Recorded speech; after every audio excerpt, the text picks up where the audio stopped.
Pour ne rien manquer, abonnez-vous maintenant. Les vraies voix Sud Radio, le grand débat du jour. Alors moi je connaissais pas du tout H-Market.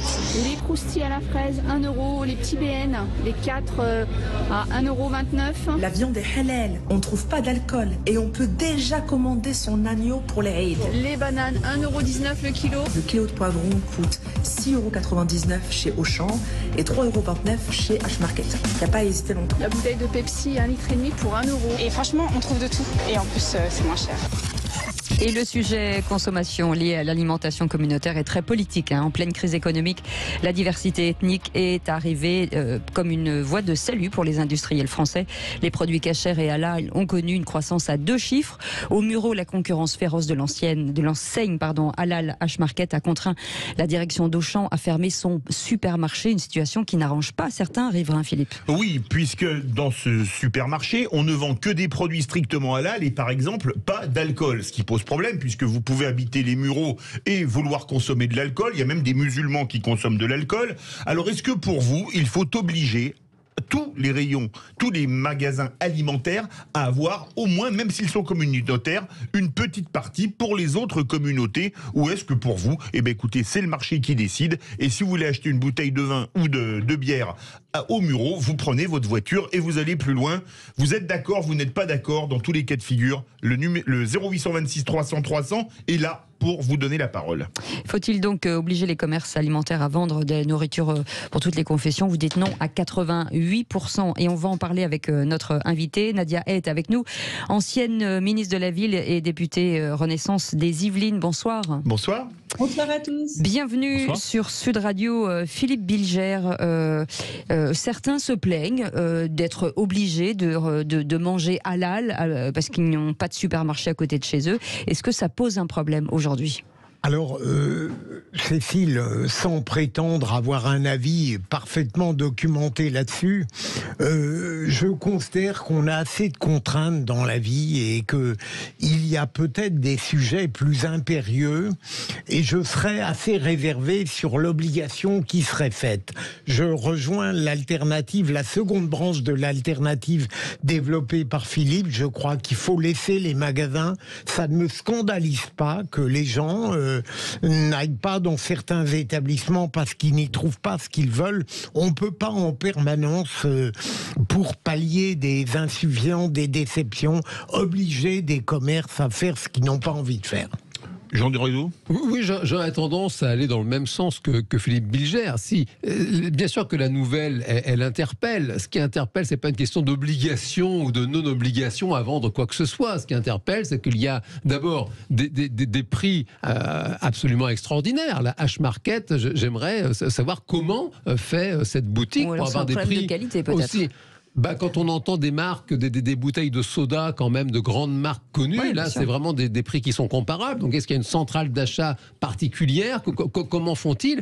Et donc manifestement c'est le commerce, c'est une question d'offre et de demande. Et donc manifestement aujourd'hui au Mureau dans les Yvelines, il n'y a pas de problème que une boutique Auchan ferme au profit de H-Market. Voilà, c'est un fait. Mickaël Sadoun. Moi, je trouve ça normal qu'un supermarché s'adapte à sa clientèle. C'est une entreprise privée qui a besoin de trouver des clients. Donc, un supermarché, c'est d'abord sa zone de chalandise. Donc, il se trouve que sa zone de chalandise, c'est d'abord des clients de confession musulmane. Moi, je sais ce que c'est puisque j'ai des interdictions alimentaires qui me font aller dans certains supermarchés plutôt que d'autres. Je pense qu'il devrait évidemment pas y avoir d'obligation, mais c'est le libre marché qui joue au bout d'un moment. C'est pas une question de laïcité parce que la laïcité traite le rapport entre l'État et la religion. Alors là, c'est un problème de société, c'est un problème d'individualité, c'est un problème de culture, d'espace public. Et je trouve ça assez normal que les choses se fassent comme ça. Après, ce qui marque l'actualité, c'est qu'en effet, les choses changent sous l'effet du nombre. C'est un débat dont je pense on va être amené à parler pendant les minutes qui suivent, mais c'est ça qui marque principalement. C'est la même chose quand on voit la multiplication des abayas et des camises dans les écoles. Il n'y a pas de motif vraiment religieux, mais simplement une culture autre à la France qui est en train de s'installer sous l'effet du nombre, et je pense que c'est ça qui choque principalement les gens. Voilà. Nadia. Oui. Justement, pour réagir, est-ce que pour vous, il faudrait obliger à vendre pour toutes les confessions quand on va dans son hypermarché ou son supermarché, il y a toujours un rayon halal, un rayon cachère. Est-ce que, parce que, excusez-moi, si vous habitez les Mureaux et que pour acheter une bouteille de champagne, il faut faire 10 km, déjà pour l'empreinte carbone, c'est pas terrible. Et puis, après tout, en France, l'alcool est en vente libre, non ? D'abord, ce que je voudrais dire, et c'est ce qui a été dit par les différents intervenants sur le plateau, au nom de la liberté de commerce, le magasin H-Market a tout à fait le droit de s'installer sur le territoire de son choix. Là, il y a une enseigne qui quitte le territoire et qui donc a décidé de transférer, en tout cas de faire affaire avec H-Market. Ce que nous devons, par contre, il y a un principe sur lequel nous devons tous nous mettre d'accord, et principalement les acteurs locaux, les élus locaux, c'est qu'il y a une diversité dans l'offre commerciale. Et que si nous souhaitons consommer tel ou tel produit, qu'il soit confessionnel ou non, eh bien que nous puissions le trouver dans le territoire et qu'il n'y ait pas d'exclusivité liée à un commerce en particulier. Parce que bien souvent, dans ce type de cas de figure, eh bien, l'exclusivité entraîne l'exclusion de tout ce qui fait communauté nationale. Donc je pense qu'il faut être aussi attentif à ce que l'offre commerciale, elle puisse répondre à l'ensemble des demandes qui s'expriment au sein d'un territoire et qu'il n'y ait pas d'exclusivité. Est-ce que ça peut poser un problème pour certains, ce que je disais tout à l'heure, qui disaient le problème c'est que moi je vais consommer des produits ou de la viande qui, enfin voilà, halal et je ne veux pas, c'est-à-dire des personnes âgées. Enfin, il y a toute une communauté aussi qui se dit pas en phase avec cette confession, donc c'est difficile. Il y a la même chose avec le kasher, on est vraiment dans le même poste, mais est-ce que c'est pas un souci aujourd'hui si ça n'est que ça, si l'offre n'est pas respectée ailleurs? Si, justement, c'est ce que j'étais en train de dire. Il ne faut pas qu'il y ait d'exclusivité de l'offre. C'est-à-dire que si une personne ne souhaite pas consommer de la viande, mais ça, vous ne pouvez pas l'obliger. Vous pouvez pas l'obliger. Confession kasher ou halal, il faut qu'elle puisse être en mesure d'en trouver une autre. Et ça, effectivement, il faut rester attaché à ce principe de diversité de l'offre et qu'il n'y ait pas d'exclusivité dans tel ou tel type de commerce, et particulièrement les commerces confessionnels. Je pense que vraiment, il faut rester attaché à ce que nos concitoyens puissent trouver leurs produits puissent consommer les produits dont ils ont envie et de pouvoir trouver cette offre en face de cela. Mais c'est très délicat parce que c'est vrai qu'on ne peut pas s'opposer à la liberté de commercer, on ne peut pas interdire telle ou telle enseigne si tout est dans les normes et dans le cadre juridique et administratif.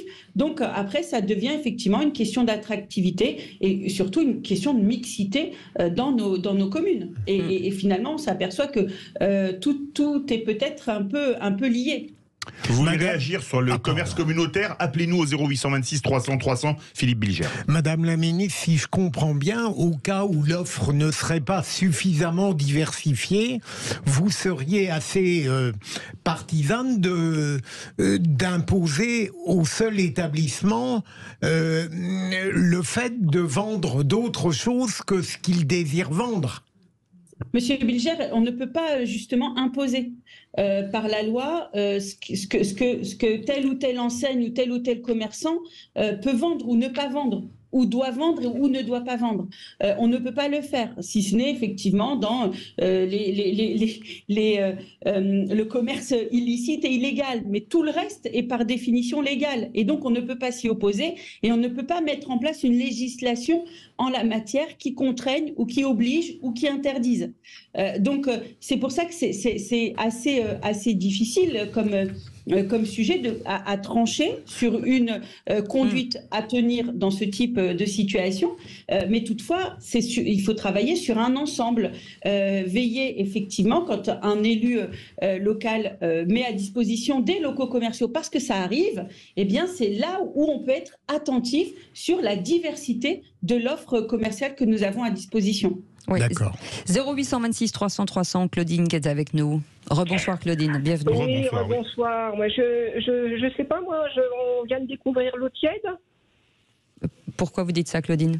Parce que ça fait au moins 15 ans que dans beaucoup de secteurs, il n'y a plus de boucherie ou de charcuterie, il n'y a plus que du halal. Alors, je me pose la question, est-ce que c'est parce qu'aujourd'hui ça touche à une grande chaîne comme Auchan qu'on se réveille en se disant « Ah mince, il y a des quartiers, dites donc, où on n'arrive plus à trouver ni d'alcool, ni de charcuterie, ni de jambon blanc. C'est bizarre quand même. » C'est un problème de politique publique, Nadia Hay? C'est pas un problème de politique publique en tant que telle.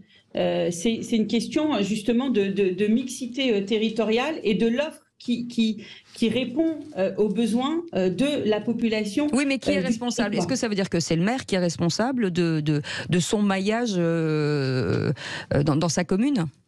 Il doit veiller. Vous savez, moi j'ai été dans des collectivités où le maire qui met à disposition des locaux commerciaux parce que on a voulu créer un centre commercial ici ou là, et qui veille justement à ce qu'il y ait une diversité de cette offre commerciale. Et donc s'il y a trop, par exemple, de commerce de bouche, eh bien il va aller plus développer des entreprises de services ou de textile, enfin pour créer quelque chose d'assez divers. Et on peut renvoyer le même sujet sur des questions de commerce de bouche alimentaire, et qui sont aussi confessionnels. Et là, effectivement, on peut veiller aussi à ce qu'il y ait une diversité, comme le dit très justement Madame, et bien de retrouver le cas des boucheries, c'est un exemple qui est très souvent repris. Oui. Parce que c'est vrai que c'est ce qu'on retrouve le plus souvent. Beaucoup de boucheries halal ouvrent, parfois quand d'autres boucheries ferme, et là où on vend de la charcuterie, de la viande de porc ou des choses comme ça, qui sont en train justement de fermer. Et la difficulté, elle est là, c'est comment aujourd'hui, dans ces territoires, eh bien, on relance aussi des commerces qui puissent répondre à l'ensemble des demandes de la population. Oui, Jean Dorido. Oui, Madame la députée, est-ce que vous, dans votre circonscription, donc qui englobe les Mureaux, non, c'est pas les Mureaux, c'est une circonscription des Yvelines. C'est pas ma circonscription. D'accord. Parce que est-ce que vous avez par exemple des administrés qui sont en demande, qui se plaignent par exemple de ne pas pouvoir accéder facilement à des produits de consommation courante pour eux, et que de par justement cette non-mixité aujourd'hui qui apparaît ici et là, est-ce que vous avez des personnes qui sont en demande et qui se plaignent de ne plus accéder à leurs produits favoris? Alors dans ma circonscription, on a d'autres sujets, mais pas celui-ci. C'est pas un sujet qui m'a été remonté. J'ai pu avoir ce cas quand j'étais ministre dans quelques territoires, mais heureusement c'est pas une généralité. Fort heureusement, mais c'est vrai que vous avez, et parfois c'est pas à l'échelon d'une ville, c'est à l'échelon d'un quartier où on va pas retrouver une diversité commerciale. Mais si on l'étend à l'échelle d'une ville, on peut retrouver une diversité de l'offre. Mais heureusement c'est pas une généralité.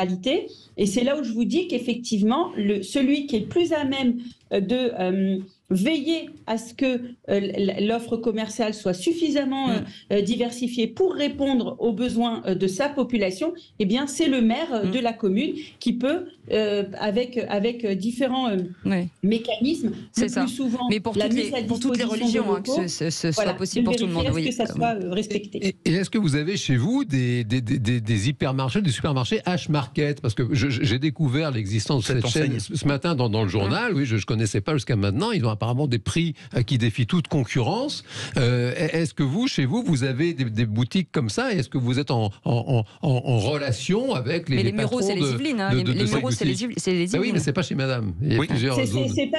C'est pas chez moi, c'est à côté. Mais tout comme vous, je viens de découvrir l'enseigne. Je l'ai découvert il y a 2 mois à peu près sur une enseigne. Je crois qu'il y en a une à Créteil dans le Val-de-Marne. Je crois qu'il y en a une vingtaine aujourd'hui en France. En train de se développer. Oui, c'est ça, mais je la découvre tout comme vous, donc c'est vrai que je me pose exactement aussi les mêmes questions de savoir les prix, comment ils arrivent à avoir des tarifs aussi négociés. Michael, vous voulez réagir?